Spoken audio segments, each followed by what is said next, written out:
Hi guys, megastar Chiranjeevi గారు గత కొంతకాలంగా జరుగుతున్న రాజకీయమైన స్పెక్యులేషన్కి నిన్న ఫుల్ స్టాప్ చేశాడు.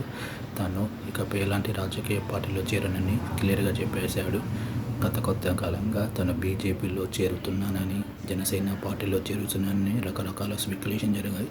కానీ తను ఇకపై తన లైఫ్లో ఎలాంటి రాజకీయ పార్టీలు చేరనని నిన్న క్లియర్ కట్గా చెప్పేశాడు.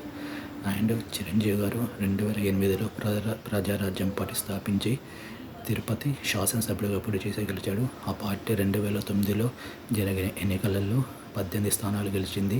16% 16% ఓటింగ్ పర్సెంట్ జరిగింది. ఆ పార్టీ ఒకవేళ అదే 5 సంవత్సరాలు కంటిన్యూస్గా ఉండి ప్రతిపక్షంలో ఉండి 2014లో జరిగిన శాసనసభ ఎన్నికల్లో పోటీ చేస్తుంటే 90 స్థానాల నుంచి 100 స్థానాలు గెలిచేది.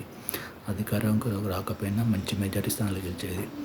కానీ ఒక ప్రాంతీయ పార్టీకి ఒక్కసారి కూడా అధికారం లేకుండా ప్రతిపక్షంలో ఉండడం చాలా అన్ని రకాలుగా ఆర్థికంగా అన్ని రకాలుగా ఇబ్బంది. కాబట్టి ఆ పార్టీని 2011లో కాంగ్రెస్ పార్టీలో విలీనం చేసి తన రాజ్యసభ సభ్యుడై కేంద్ర మంత్రి అయ్యాడు. కేంద్ర మంత్రిగా చాలా మంచి పనులు చేశాడు. కానీ 2014లో జరిగిన రాష్ట్ర విభజన నేపథ్యంలో తను రాజకీయాల్లో ఇన్యాక్టివ్ అయ్యాడు. తర్వాత ఇలాంటి రాజకీయ ప్రకటనలు కానీ ఇలాంటివి చేయలేదు. వాళ్ళ తమ్ముడు పవన్ కళ్యాణ్ జనసేన పార్టీ స్థాపించి ఆంధ్రప్రదేశ్లో ఉప ముఖ్యమంత్రి అయ్యాడు.